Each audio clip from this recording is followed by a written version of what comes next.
Hello viewers, welcome to Home Cooking with me Hema Subramanian.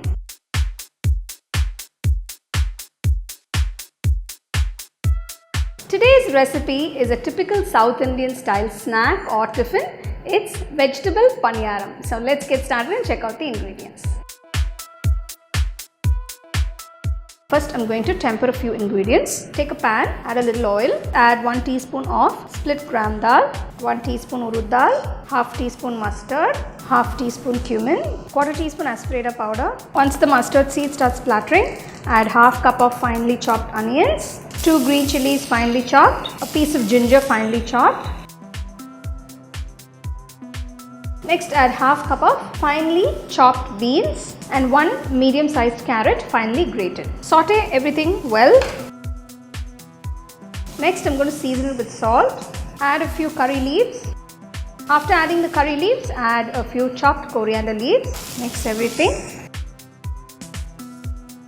I've sauteed the vegetables for about 8 minutes. It's completely cooked. Cool the mixture completely before adding it into the batter. I have some Appam batter. I'm going to use this batter to make the veg paniyarams. Now if you have dosa batter, you can use that as well.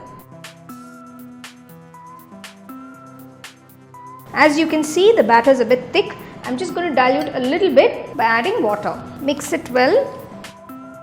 So the batter is the right consistency now.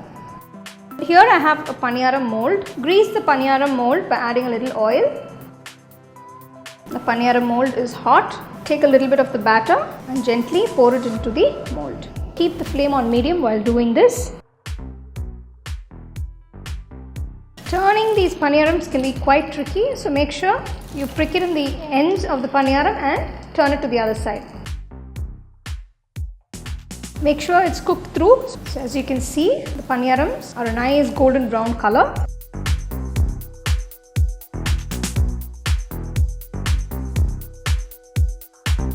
You can enjoy these vegetable paniyarams with some nice sambar and chutney. You can get a copy of our first edition of the home cooking book on Amazon and 21 Frames.